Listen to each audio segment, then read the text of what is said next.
It began as nothing more than whispers in the depths of the Internet, an idea so radical, so disruptive, that few believed it could work. A form of money that lived nowhere and everywhere at once. No banks, no governments, no borders. Just pure, unbreakable code. Some called it a revolution. Others, a scam.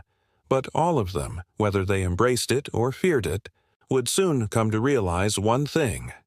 Bitcoin was here to change everything. But who, or what, created it? To this day, no one knows for certain. The story begins in 2008, in the midst of one of the worst financial crises in history. The world was crumbling under the weight of corporate greed and reckless banking. Ordinary people lost their homes, their jobs, their savings. Trust in financial institutions was at an all-time low. And in the middle of this chaos, a name appeared, Satoshi Nakamoto. On October 31, 2008, a white paper titled Bitcoin, a peer-to-peer electronic cash system, was published on an obscure cryptography mailing list. It described a way to transfer money without banks, without intermediaries, just mathematics and trust in computer code. No one knew who Satoshi was. Was he a genius programmer? A group of developers? A government experiment? A rogue AI? The theories range from the plausible to the downright bizarre. But one thing was certain. Satoshi Nakamoto had just introduced the world to Bitcoin. In January 2009, the first Bitcoin block was mined, the Genesis block. Inside it, a hidden message. The Times, 03 Jan 2009, Chancellor on brink of second bailout for banks.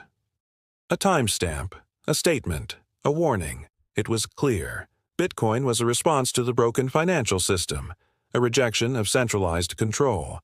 But at that moment, few people cared.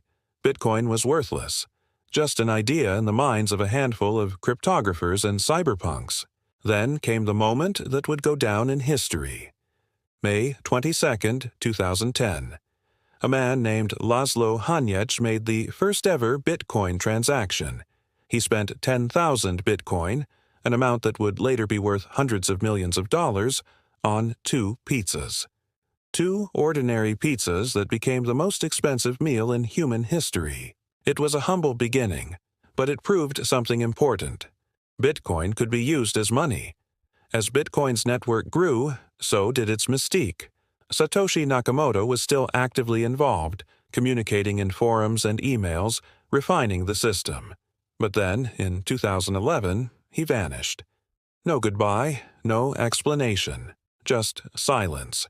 His final known message? I've moved on to other things. And just like that, the creator of Bitcoin disappeared, leaving behind an unbreakable system, one that would soon take on a life of its own.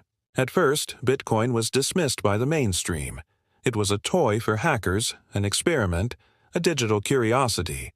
But in the shadows, it was gaining traction. The dark web embraced it as an untraceable currency for black markets. Governments panicked. Regulators scrambled. Could Bitcoin be stopped? But then something unexpected happened. Bitcoin broke free from its underground roots.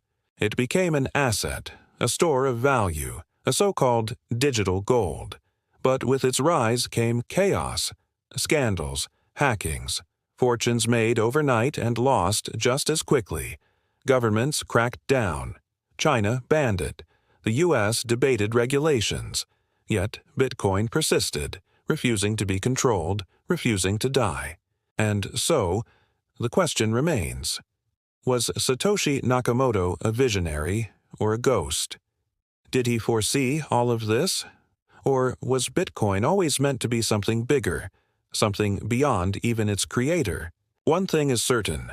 Bitcoin is no longer just an experiment.